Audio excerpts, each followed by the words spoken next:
do we know it's live? It's live right now. Awesome. I think. We're pretty sure. Hi, I'm Josh. Oop. Nope.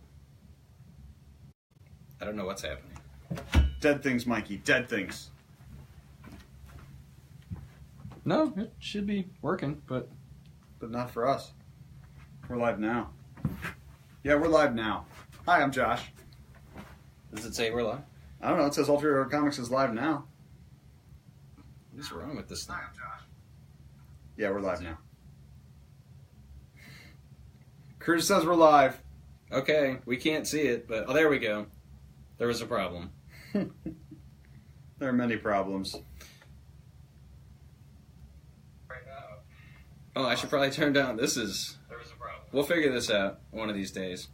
Okay, Cruz, thanks for telling us we're live. We are live. We are here. It is a new comic book day, as every Wednesday is. And my name is Mark. I'm Josh. Again. Josh again. That's his last name. And we're here to talk about this week's best comics, best of this week's new releases, so that you know what to pick up when you head out to your local comic shop. The pick of the week on my end of the table is Batman Detective Comics Annual #1. This is written by regular Detective Comics scribe James Tynion IV, artwork by Eddie Barrows. And this is The Curse of Clayface, gasp at the gruesome origin of Batman's foulest foe. Hold this book up somewhere. I will hold this book up in this region. So let's see. We'll see how good that does here. Just I think keep that's going to be talking, perfect. it'll be fine. It's moving. Yeah. This is the updated origin of Clayface. Now, Clayface has been on Batman's team, Batman and Batwoman's team, since Detective Comics rebirthed almost 2 years ago. It's kind of a story of redemption, and now in the current story, current detective series, things aren't going so well for Clayface. There you go. I think you're good. You can take it down now. If they haven't seen it by now. So this is his updated origin, and it is a heartbreaker. This was just it was a great, sad read. We get some backstory on the character of Glory, who I believe we see as part of the Victim Syndicate, and it's brutal. It is brutal if you've got any love for the character of Clayface, the way that Tynion's been writing him since he took over Detective Comics. So don't overlook the annuals this week. It is a 5th week, which means that's pretty much all that DC Comics publishes on 5th weeks is annuals, and Detective Comics Annual is one you don't want to miss. The artwork by Barrows is excellent, top-notch stuff, but it's the story that sells this one. It's always the combination of words and pictures, but you're buying it for the words this week. Did you read it? I did. It was awesome. Okay. I think, and I'm not an expert, so this takes us back a lot closer to the animated series origin than the original version. I'm going to say, sure, I was in college when the animated series was on. And doesn't matter, it was awesome. I don't think I've seen every episode. I've seen many episodes. In fact, we were recording them, my nerd friends and I, on VHS tapes so we could watch them after class. So yes, I think that's what it does. But this is definitely an updated origin versus the original origin of Clayface.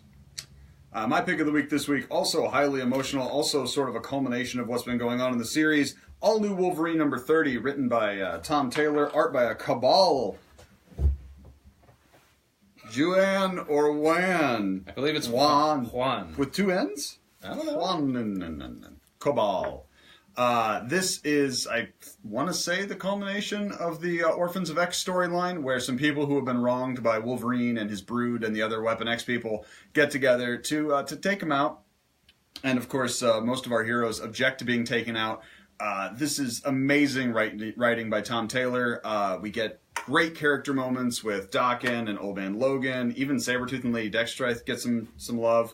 But of course, Gabby and Laura are the main characters in the book, and they are awesome and amazing. And the end of this book made me very emotional. It was not sad in the same way that Detective was, but it was an awesome epic. It was like watching a great movie, and like you could hear the score swelling, and there's speechifying and people standing up for what they believe in, and it was just awesome. This is the kind of book Tom Taylor was born to write, and we talk a lot recently, or just in general, about the kind of new generation of Marvel heroes, and we usually roll X-23 into that, even though she's been around for like a decade and change. But really, the standout for this book, for me at least, is Gabby, her clone. So a clone of Wolverine.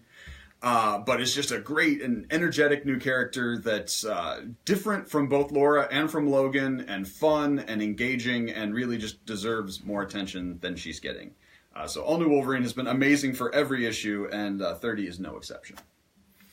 If you're just joining us, we're talking about this week's new comics, the comics that are the best. Let us know in the comments that you're here and where you're from, and give us a thumbs up if you would. Like the video. The more likes that the video gets, the more eyeballs it gets in front of, thanks to the new Facebook algorithm. So make sure to give us some thumbs up and some hearts, and to let us know that you're here so we can say hi to you. And Cruz is still here. Cruz, thanks for sticking with us from the beginning. Next up for me is The Silencer, #1, by John Romita Jr. and Dan Abnett. This is part of the new age of DC heroes, where the artists are kind of taking the center stage, but this is definitely a very strongly written comic as well. Of course, it's Dan Abnett. I would expect nothing less. I actually was very pleasantly surprised by this issue. I liked it a lot more than I thought I would. Don't ask me why. I guess probably because it feels like DC's kind of shoehorning some stuff in here.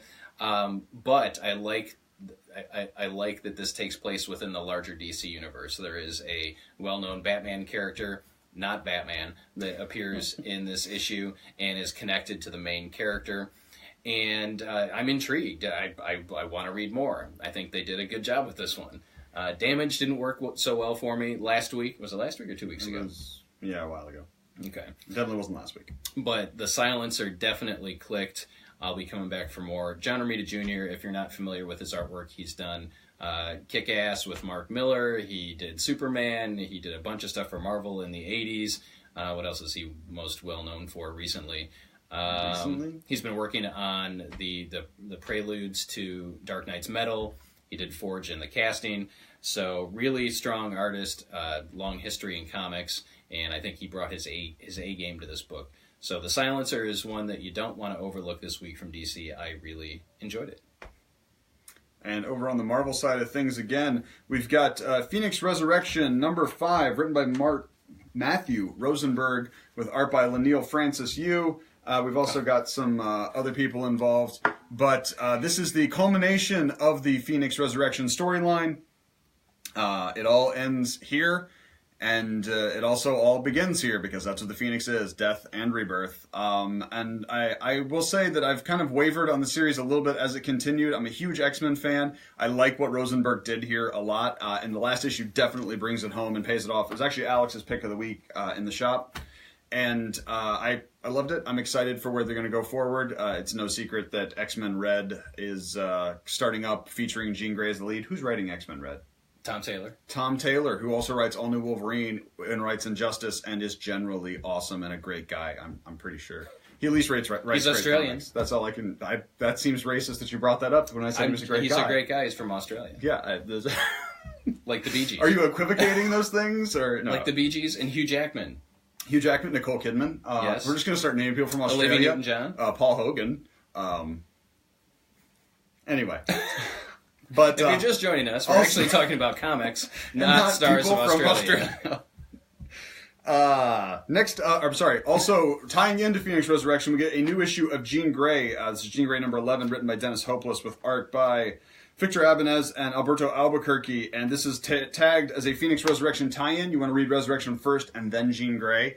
You don't have to read Jean Grey if you don't want to get the Resurrection thing. But if you were reading it, you definitely want to read Resurrection first. I really have enjoyed that book. Hopeless does a good job of writing kind of fun, upbeat teen characters, and Jean Grey was no exception. So that's out again. I actually kind of thought the series ended with the last issue because she died at the end of the last issue, but no, there's more. So she's not dead? Well, she starts out dead. I mean, it's a Phoenix thing, so there's a lot of anybody who's got red hair and there's a Phoenix around. Sometimes stuff happens. This is the final issue of Jean Grey, by the way. But she will still be in X-Men Blue. Jean Grey will return somewhere, somehow. Somewhere in time. Hello, Elisa. It's good to see you. I actually haven't seen you in a very long time. But it's nice to see that you're watching our video. So Thank you. Give us a thumbs up and some hearts if you like the video. Let us know that you're here if you're just joining us. And we'll continue rolling on with this week's Best Comics. My final selection this week, Dark Knight's Metal, number 5, written by Scott Snyder. Scott Snyder. And Greg Capullo. This is the second to the last issue of this rockin' miniseries. Where and it's so rockin'. It is so rockin', man. This thing is... They weren't fooling around when they kind of compared this to hard rock and heavy metal, and every issue the creators have little nicknames that are related to that sort of thing. In this issue, the bad guy's whale. Yes. Yeah, the bad guy, Barbados, does whale in this issue. Somewhere in time. What? That's what I mentioned. Oh. You don't listen to the words I say, do you? No, I don't. Are you talking? Who are you? Did you Where say is somewhere this? in time about this? No, it's when we were talking about... You said Jean Grey will return. Oh, gotcha. Okay. See, that was so long Mark is ago. one of those just joining us now. I don't know if there's a delay. There is a little bit of a delay. Because Okay. now we're pointing to things. That's to make sure we don't swear or something. So, Dark Knight's Metal, our heroes are really on the ropes in this issue. Batman and Superman are stuck somewhere in some nightmare? I can't talk this week. Some nightmare world. Nightmare realm. Wonder Woman is getting the crap kicked out of her. Aquaman and Deathstroke are at the center of the earth trying to get some nth metal to stop the bad guys. Green Lantern and Mr. Terrific and Plastic Man are... Where are they? I don't even know where they are. Thanagar? Or No, they are on Thanagar. One of the... Yep, they're on Oh, no, they're Thanagar. in the secret, not Thanagar planet or whatever. Yes, Lost yes. Moon or whatever it was. But this has been a great series from the get-go. If you've been reading it, I expect you will continue reading it. If you haven't jumped on board yet, you may be able to find previous issues at your local comic shop, and would definitely recommend it. We've got one more issue to go, but before we get there, that actually comes out in March. The next step in the Dark Knight's Metal saga is actually Dark Knight's Rising: The Wild Hunt, which comes out in February, and that has a who's who of writers attached to it. I believe Grant Morrison is coming back to do some writing on that, in addition to Scott Snyder and James Tynion IV and all kinds of great people. So you don't want to miss The Wild Hunt. That's in February, and then Dark Knight's Metal number 6, the final chapter, comes out in March. And if you're excited about Grant Morrison coming back, you're probably also excited about my next book, Justice League of America, Doom Patrol, Milk Wars, Part 1. Milk Wars, folks. Yes, Milk Wars is going to be a crossover that goes between the Young Animal imprint books like Cave Carson Has a Cybernetic Eye and Gotham Lady, whatever that Gotham book's called. Shade the Changing Girl. Shade the Changing Girl. And then also some DC books crossing over with Justice League of America and other books like that. This is the first part, and good God, is it strange. But if you like Grant Morrison, if you like any of the Young Animal books, you're going to want to check this out. This is written by Steve Orlando and Gerard Way, and we've got art by some people. Mark can read those words off there if he wants to. No, Mark cannot read those words off there. ACO is apparently a name. Sure. Double A, so that's Amco. No, that's Amco. And Tamara Bondvillain. Come on, Tamara people. Bondvillain. Tamara Bondvillain. That is There's the no best D in there. name. You get There that. is no It's D just in Bond there. Villain. So she's a good villain, right? That's French. Bond Yes, is good villain. Good villain. Like Simon Le Bon Sure. from Duran Duran. Yes. Simon the Good. So, We are so full of the useless story is information. some dark, evil corporation that owns everything is trying to rebrand the universe by giving people this weird milk that rewrites the reality. And the Justice League of America has been rewritten into this new timeline. And Danny the Street? Is that right? Is it I Danny? have no idea. From Doom Patrol. It doesn't matter. No. So the Doom Patrol shows up and kicks the universe, basically. This is so much fun. It's crazy, and anything can literally happen on any page. And there's a lot of poking fun at comics history and current comic stuff, and maybe at the respectable competition across the aisle. So if you like weird crap, you want to check this out. And this is going to move through several issues before coming back to the final issue, which is in, believe it or not, Doom Patrol JLA. And this is JLA Doom Patrol. Yes. So you do see the Justice League of America characters in Yes. here. They've just been rewritten. And they are not rewritten at certain points in the issue as well. Yes. So I see Vixen and the Ray and Killer Frost. Is Superman part of the JLA now? No, they didn't really talk about why he was in there. Yeah. But I mean, he's a central point in the Black plot. Canary and the Atom, perhaps? Yeah. Okay. Yeah, it's Ryan Choi Adam.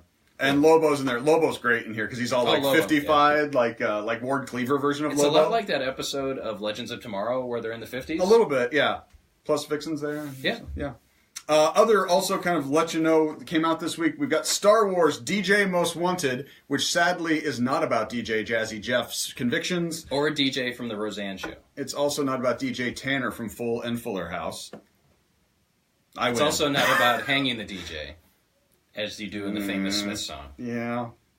You could have worked that better. Anyway, this is a one-shot featuring the Benicio del Toro character from Last Jedi. This is essentially a prequel, leads him up right up to where we find him in jail in The Last Jedi. It's written by Ben Acker and Ben Blacker, great comedy writers, with art by Kev Walker. It's just got a fun-to-say name. And I liked it. I was a little concerned that we were going to get Del Toro's stutter talk for the whole issue. Which would have been kind of annoying, but most of it's in his head, so it's not. When he does speak, obviously, it's present sometimes in his actual dialogue with other characters. But lots of fun, very cool. So if you like the kind of morally ambiguous side of the Star Wars universe, it's a good story in that vein. But it's out, and you pretty much knew when I said the title if you wanted it or not, so I don't know why I'm still talking. Yes, if you're a Star Wars fan, you will more than likely want to check this out. That's the way this goes. That's why Marvel keeps publishing more Star Wars comics, because they know that you will get them. As long as they're good, I don't care. As long as they're good, and Acker and Blacker and Walker do a great job. Yeah. Yeah. Acker and Blacker and Walker. Yeah. Hacking and whacking and slacking.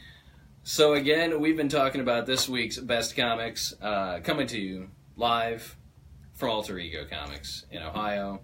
If you enjoyed this Facebook Live, give us a thumbs up, like the video, share it with your friends, your neighbors, people you don't even know, because the more views that we get, the more likes that we get, the more eyeballs get to check it out on Facebook, and they will find out which comics are awesome, which comics are the best, and they will sell better, and the world will be a much happier place. Does your phone have a button to share things with people you don't even know? Is this just tell everyone button? Yeah, you can copy the link and just throw it out on Twitter and all over the place.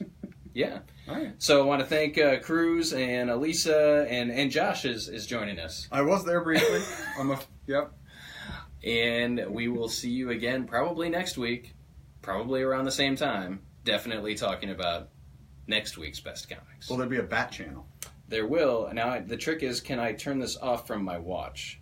Smart money. You be back to bother me. Go on now, go.